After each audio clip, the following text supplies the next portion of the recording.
सभी भक्तों को जय माता दी, हरिओम नमो नारायण। आशा करता हूँ आप सब अच्छे होंगे। कल दीपावली पर्व है, तो सर्वप्रथम सभी भगत संगत को, जो भी दरबार से जुड़े हुए हैं, चैनल से जुड़े हुए हैं, सभी को हार्दिक बधाई देता हूँ। आपके घर में माता रानी सब प्रकार से खुशियां बरसाई। प्रकाश का उत्सव है, घर में प्रकाश फैले, सब प्रकार की खुशियां आपके घर में आए। तो बहुत भक्तों के सवाल आ रहे थे कि गुरुजी, दीपावली पर कोई साधना या कोई मंत्र दो ऐसा जिससे हम साधना कर पाए। तो माता रानी की कृपा से जो मैंने मंत्र सिद्ध किया है, जो भी मंत्र है मैं आपको बताऊंगा इस वीडियो के माध्यम से। तो दीपावली की पूजा कैसे करनी है, साधना कैसे करनी है, जितना मुझे ज्ञान है उस हिसाब से मैं आपको बताने का प्रयास करूंगा। तो सभी भक्तों को जैसे दीपावली के दिन सुबह प्रातः से बताता हूँ कि प्रातः सुबह क्या करना है। सर्वप्रथम तो क्योंकि ये इस दिन कहते हैं कि सभी शक्तियां जो है खुली घूमती हैं, और माता महालक्ष्मी श्री गणेश भगवान किसी न किसी रूप में हमारे घर में दस्तक जरूर देते हैं, आते हैं। तो सर्वप्रथम सुबह एक लोटा जल, उसमें थोड़ी सी हल्दी मिलाकर वो रखनी है भगवान के स्वागत के लिए। और उसके बाद आपने जो भी नित्य नियम है आपके वो पूरे करने हैं। और शाम के समय पूजा का जो भी विशेष मुहूर्त होगा उस पूजा में आपने पूजन करना है माता महालक्ष्मी का और गणेश भगवान का। इनमें आप चाहे सूक्ष्म रूप से ही अर्पण करें गणेश भगवान को और माता महालक्ष्मी को, वस्त्र जरूर अर्पण करें और लाल रंग के पुष्प जरूर अर्पण करें। धूप दीप नैवेद्य दिखाकर जो भी आप पूजन करना चाहते हैं सूक्ष्म रूप से माता का पूजन कर सकते हैं। और जो भी खील बताशे का भोग माँ को लगता है दीपावली के दिन, वो भी आप लगा सकते हैं। अपनी इच्छा से कोई भी मिठाई आप उनको अर्पण कर सकते हैं। लेकिन भोग के रूप में माता को पेड़े या जो सफेद रंग की खीर उनको ज्यादा पसंद है। अगर खीर आप बना पाए तो खीर का भी भोग आप संध्या काल में माता महालक्ष्मी को लगा सकते हैं। और गणेश भगवान को भी लड्डू मोदक या खीर का भी भोग उनको आप भी अर्पण कर सकते हैं। और जो भी आपके पास जमा पूंजी होती है घर में, जो भी धन होता है या कोई जेवरात होते हैं, उनका भी पूजन किया जाता है। उनको भी अपनी संपत्ति में जोड़ के देखा जाता है। तो उनको भी हल्दी चावल कुमकुम लगाकर उनका भी पूजन करें। माता महालक्ष्मी की आरती करें, स्तुति करें, वंदना करें।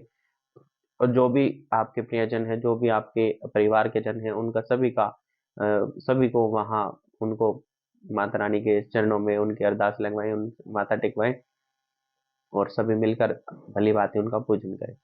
पूजन करने के बाद जो भी भगत हैं, साधक हैं, या जो भी साधना के क्षेत्र में आगे बढ़ रही है, उनको रात्रि 10 बजे से अपनी साधना जो है वो आरंभ कर देनी है। रात्रि रात्रि 10 बजे से उन्होंने अपनी जो साधना है वो आरंभ करनी है। उसमें क्या करना है आपने, मैं आपको माता महाकाली और माता महालक्ष्मी दोनों की साधना बताऊंगा। आपकी रुचि है जिसमें है, अगर आप धन ऐश्वर्य को बढ़ाने के लिए आप चाहते हैं तो माता महालक्ष्मी की साधना करें। और अगर कृपा प्राप्ति के लिए, भगवत प्राप्ति के लिए, या फिर सर्व प्रकार के सुख शांति के लिए अगर आप चाहते हैं तो माता महाकाली की भी साधना आप कर सकते हैं। तो मैं विशेष रूप से दोनों की साधना बताता हूँ। आपकी इच्छा है आप कौन सी चुनते हो इसमें। लेकिन एक दीपावली के दिन बोला जाता है कि जो भी आप मंत्र साधना करते हैं, उस जो वो साधना होती है, उस साधना का फल आपको तुरंत मिलना शुरू हो जाता है और वो साधना एक ही रात में सिद्ध हो जाती है। होली, दीपावली और ग्रहण काल का जो समय होता है, उसमें जो भी आप साधना करते हो वो स्वयं सिद्ध हो जाती है, जल्दी ही वो सिद्ध हो जाती है। तो उनका बताया जाता है, ऐसा बोला जाता है, ऋषि मुनि महात्मा बताते हैं।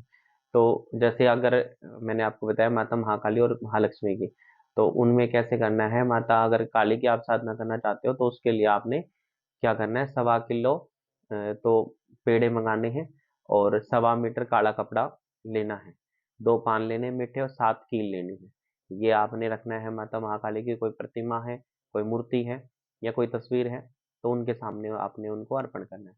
और अगर नहीं है तो आप ऐसे ही कोई खुला स्थान है या फिर आपका मंदिर है, उससे थोड़ा सा हटा के आप एकांत स्थान में भी आप ये चीजें सामग्री उनको अर्पण कर सकते हो, उनका नाम लेकर अर्पण कर सकते हो। और एक सरसों के तेल का दिया जलाना है। दिए के अंदर 2 लौंग डालनी है। ये आपने साधना में बैठना है और माता महाकाली का जो भी मंत्र आपको बताया जाएगा उस मंत्र की 8 माला करनी है। उसके बाद आपने माता महाकाली का जाप करते रहना है, माता महाकाली का नाम लेना है। या फिर आप अपनी इच्छा से जो भी भजन करना चाहते हो माता महाकाली के नाम का, वो भी कर सकते हो। और जो है भजन करते हुए आपने रात्रि का जो समय है वो बिताना है। और जो भी माता महाकाली का मंत्र होगा वो डिस्क्रिप्शन बॉक्स में मैं लिखवा दूंगा, तो वो मंत्र आपने करना है। दूसरा जो माता महालक्ष्मी की साधना है, वो कैसे करनी है। माता महालक्ष्मी की जो साधना है उसमें आपने लाल कपड़ा लेना है 1.25 मीटर, 2 श्रीफल नारियल लेने हैं जोड़े से, और 5-5 बूंदी के लड्डू लेने हैं। दो दो जगह आपने वो बूंदी के लड्डू रखने हैं, और 21 रुपए खुले सिक्के वो आपने उस लाल कपड़े के ऊपर रखने हैं, और माता महालक्ष्मी का ध्यान करके घी का दीपक प्रज्वलित करना है, और एक धूप लगानी है। तो ये आपने सामग्री उनके नाम से अर्पण की, और उसके बाद आपने माता महालक्ष्मी का जो मंत्र है उसकी 21 माला आपने जाप करनी है। 21 माला जाप करने के बाद आपने रात्रि काल में सोना नहीं है, आप भजन करते हुए समय व्यतीत करें, और सुबह 5 बजे तक, 10 बजे शुरू हो जाएगी साधना, सुबह 5 बजे तक साधना चलेगी, और सुबह 5 बजे आपने क्या करना है, हवन करना है। अगर आप दोनों साधना करना चाहो तो आप दोनों भी साधना कर सकते हो। पहले माता महालक्ष्मी की करें, उसके बाद माता काली की करें, क्योंकि 10 से 12 के बीच में अगर आप करना चाहोगे तो माता महालक्ष्मी की जो साधना वो पूरी हो जाएगी। 12 बजे के बाद आप माता महाकाली की साधना कर सकते हो। पहले लक्ष्मी माता की करें, फिर माता काली की करें। और उसके बाद जो भी आप हवन करेंगे, तो सुबह इसमें हवन में ज़्यादा सामग्री नहीं चाहिए होते। माता महाकाली को भोग के रूप में अर्पण करना है तो 2 लौंग ले लेना, और सिंपल भोग बता रहा हूँ, बिल्कुल साधारण से साधारण जो आप अर्पण कर सकते हैं, या कोई भी निम्न कोटि का कोई साधक है, कोई किसी प्रकार की कोई व्यवस्था नहीं है, कोई पूजा भोग अर्पण करने की उनकी सामर्थ्य नहीं है, वो भी कर सकता है। और माता जो महालक्ष्मी है उनके लिए 5 बताशे का भोग ले लेना।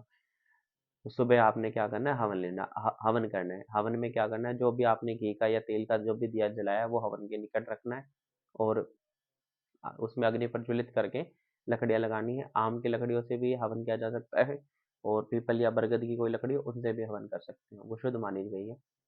तो उनमें आपने हवन करना है, घी, सामग्री और लकड़ी, बस यही चीज़ चाहिए होती है। जो दीपक जलाया आपने वो, और अंत में जो भोग लगाना है वो भोग चाहिए होता है। तो वो भोग आपने उनको लगाना है। तो अगर आप इकट्ठे करना चाहते हो तो इनमें दोनों ही मतलब माता महाकाली की, क्योंकि कहते हैं कि रात में ये मंत्र सिद्ध करने होते हैं, तो एक ही रात में सिद्ध हो जाते हैं। तो आपने क्या करना है, माता जो महाकाली की जो भी मंत्र आपको बताया गया उस मंत्र की आपने 4 माला करनी है, और 4 माला से आहुति देनी है। और माता जो लक्ष्मी है उनकी जो आपने 21 माला की है उनकी भी 4 माला करनी है, और 4 माला से उनकी आहुति देनी है घी और सामग्री की। या फिर व्यवस्था हो, अगर कोई दूसरा आपके पास हो तो वो एक घी की आहुति दे, एक सामग्री की आहुति दे। अगर व्यवस्था नहीं है तो आप बीच बीच में घी डालते रहें और सामग्री की आहुति देते रहें।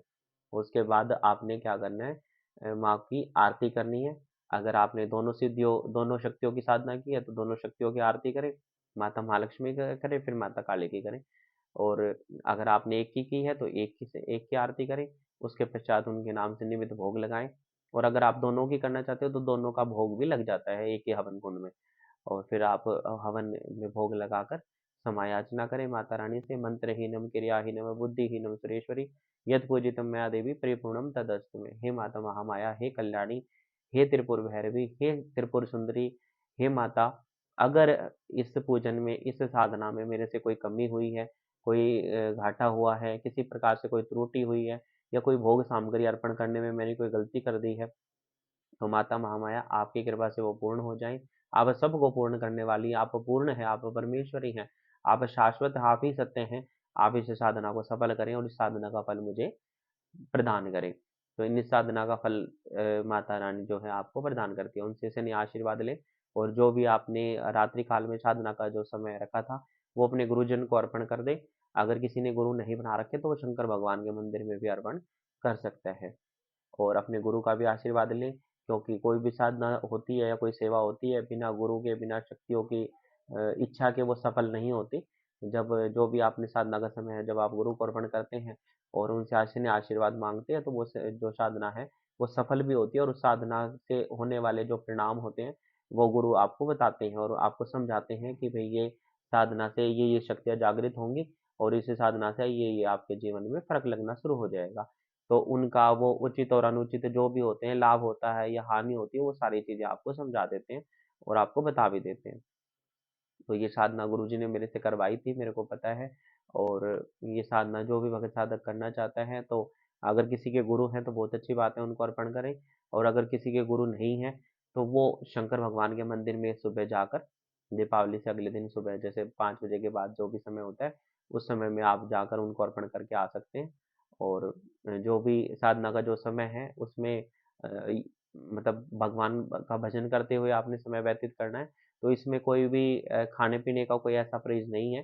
सात्विक भोजन आप कर सकते हैं अगर आपको बीच में आवश्यकता है तो। नहीं तो चाय, दूध में आप जो समय है व्यतीत कर सकते हैं, फल भी खा सकते हैं। और अगर इच्छा नहीं है तो कोई ज़रूरत भी नहीं है खाने की। आप रात्रि साधना से पहले खा सकते हैं, साधना होने के बाद भी खा सकते हैं। और इसकी कोई प्रायण विधि नहीं है, बस जो हवन बताया वही होगा, उसके बाद कोई ऐसा नहीं है कि कोई गऊ को भोजन कराना है, कोई कन्या बिठानी है या कोई कढ़ाई करनी है, ऐसा भी कुछ नहीं है। तो जितनी आपको बताई है साधना सेवा ये इतना ही है, इतने ही अनुसार करें। और मुझे खुशी होगी अगर कोई दरबार से जुड़े हुए व्यक्ति या दरबार से जुड़े हुए कोई भगत साधक अगर इस साधना को करते हैं, क्योंकि विशेष फलदायी है। माता महालक्ष्मी और माता महाकाली दोनों आदि शक्तियाँ हैं। उनकी अगर कोई साधना करता है तो मुझे विशेष खुशी भी होगी। अगर कोई करना चाहता है और अगर कोई वीडियो के माध्यम से अगर कुछ नहीं भी समझ पा रहा है, तो वो अलग से भी मेरे से पूछ सकते हैं, क्योंकि अगर आप करना चाहोगे, इच्छुक होगे तो मैं ज़रूर आपसे ये आपको ये साधना करवाऊँगा। तो सभी भक्तों को जय माता दी। अगर कुछ बोलने में कुछ त्रुटि रह गई, कुछ गलती हुई हो तो उसके लिए क्षमा करना। आपको दीपावली पर्व की बहुत-बहुत शुभकामनाएँ। ये दीपावली आपके जीवन में प्रेम, मंगल का प्रकाश फैलाए, सब प्रकार से सुख शांति बने और जो भी ये साधना करना चाहे उसकी सिद्धि हो, उनके गुरुजनों का, उनकी शक्तियों का आशीर्वाद उनके ऊपर सदा बना रहे, यही मंगल कामना करता हूँ। और सभी भगत संगत को स्नेह आशीष भी देता हूँ कि माता रानी आपके घर में सर्व प्रकार से सुख शांति बनाए रखें। जय माता दी, हरि ओम नमो नारायण।